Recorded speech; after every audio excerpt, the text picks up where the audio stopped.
பிறருக்கு உதவி செய்கிற வழக்கம், நமக்கு தெரிஞ்சவங்களுக்கு உதவி செய்கிற வழக்கம், அதை கடைபிடித்தா நம்மக்கிட்ட இருக்கிற சோம்பேறித்தனம் குறையும். சோம்பேறித்தனம்னா என்ன? நம்ம செய்வதற்கு வேலைகள் இல்லாமல் இப்போ ஒரு தொழிலை செய்கிறோம் அப்படிங்கும்போது அந்த தொழில் செய்கிற இடத்துல நம்ம வேலை பார்த்துடலாம். அங்கே நமக்கு வேலைகள் இருக்கும், என்ன வேலை செய்யணுங்கிறது நமக்கு அங்கே கொடுக்கப்பட்டிருக்கும். அப்போ அந்த இடத்துல நாம் சோம்பேறியாக இருப்பது நம்ம தவறு தான். அது வீட்டுக்கு வந்த பிறகு நம்ம வேலை முடிஞ்சு வீட்டுக்கு வர்றோம், அப்போ நம்ம செய்வதற்கு எதுவும் வேலை இல்லாமல் நம்ம தனியாக உட்காந்துருக்கோம், அல்லது மொபைல் ஃபோன் டிவி பார்த்துட்ருக்கோம், சோம்பேறியாக இருக்கிறோம் அப்படின்னா அப்போ அதுலேருந்து நம்மளை மீட்டு வருவது எதுனா அந்த உதவி செய்கிற வழக்கம். யாராவது உதவி கேட்டாங்கன்னா அதை செய்வதற்கு ஆர்வமாக இருக்கும்போது நம்ம அதன் பொருட்டு நம்ம ஒரு வேலையை செய்வோம், சோம்பேறித்தனத்திலேருந்து விடுபடுவோம். நம்ம எந்த வேலையும் இல்லாமல் நம்ம சும்மா இருக்கிறதுக்கு வாய்ப்பு இல்லாமல் போகும். அதனால் ஏதாவது பிறருக்கு உதவி செய்கிற வழக்கத்தை நம்ம கண்டிப்பாக அதை கடைபிடிக்கணும். பிறருக்கு உதவி செய்வதன் மூலம் அந்த நேரத்தில் நமக்கு செய்வதற்கு ஒரு வேலை நமக்கு கொடுக்கப்படுகிறது.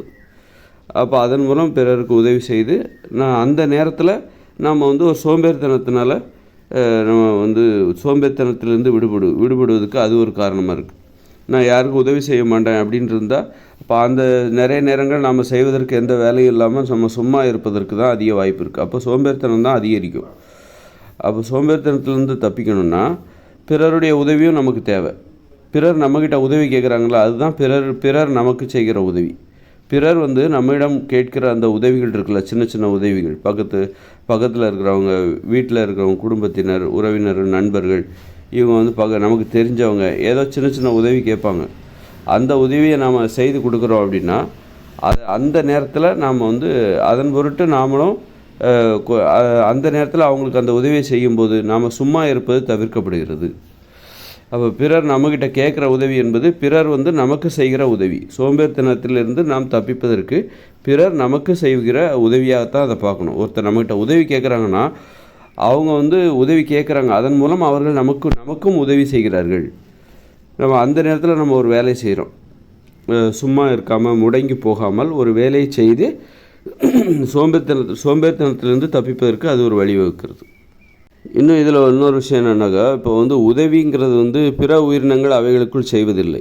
பிற உயிரினங்கள் ஏதாவது உதவி செய்தால் கூட்டமாக இருக்கும், ஒருத்தருக்கு ஒருத்தர் உதவி செய்துக்குதா அப்படின்னா அவங்களுக்கும் உதவி கூட்டமாக இருக்கிறது ஒரு உதவி. அப்புறம் சின்ன சின்ன ரொம்ப உதவி, ஆனால் மனுஷங்களோட உதவி தான் ரொம்ப பெருசு. மனுஷங்களுக்கு செய்கிற உதவி இருக்குது பாருங்கள், உதவி அடிப்பு, அதான் பிற உயிரினங்களுக்கும் மனுஷங்களுக்கும் உள்ள வேறுபாடே அதுதான்.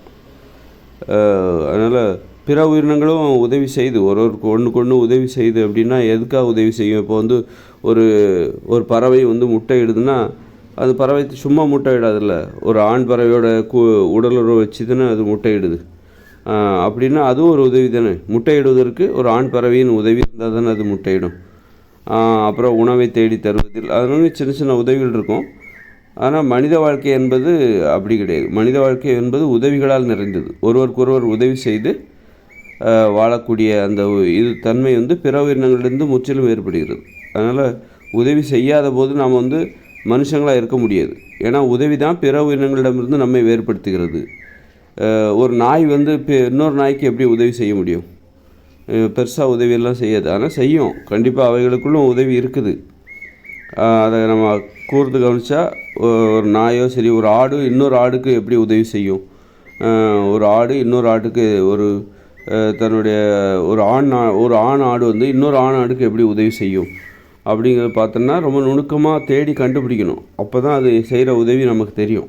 உதவி இல்லாமல் இருக்காது, அது ரொம்ப வெளிப்படையாக தெரியாத அளவுக்கு இருக்கும். அது மாதிரி ஒரு மாடு இன்னொரு மாடுக்கு செய்கிற உதவி இருக்குல்ல, ஏதாவது உதவி செய்தா, ஒரு மாடு இன்னொரு மாடுக்கு உதவி செய்தா, என்ன மாதிரி உதவியில் ஒரு காளமாடு இன்னொரு காளமாடுக்கு ஏதாவது உதவி செய்தா.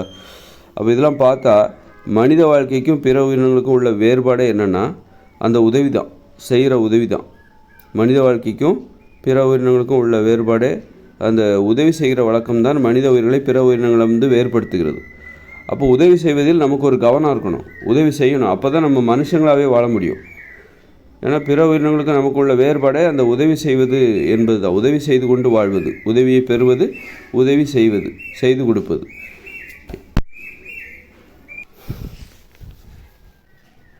அதனால் பிற மனுஷங்க வந்து ஒருத்தர் உதவி செய்யும்போது தான் நாம் அந்த மனுஷங்க அப்படிங்கிறதே உணர முடியும். மனித வாழ்க்கையோட வித்தியாசமே பிற உயிரினங்கள்.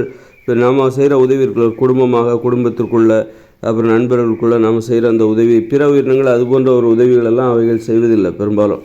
அப்படி இருக்கும்போது நாம் வந்து இப்போ நம்முடைய உறவினர்கள், நண்பர்களுக்கு நாம் செய்கிற நம்மளால் முடிந்த உதவிகள் இருக்குல்ல, அதுதான் நம்மளை வந்து மனித உயிர்களாக உணர வைக்கும். அதுதான் மனித தன்மை. உதவி செய்வது தான் உதவி செய்து வாழ்வது, உதவியை பெற்றுக்கொண்டு வாழ்வது. இந்த ரெண்டும் இருக்குது. உதவின்னா உதவியை செய்வது, உதவியை பெறுவது.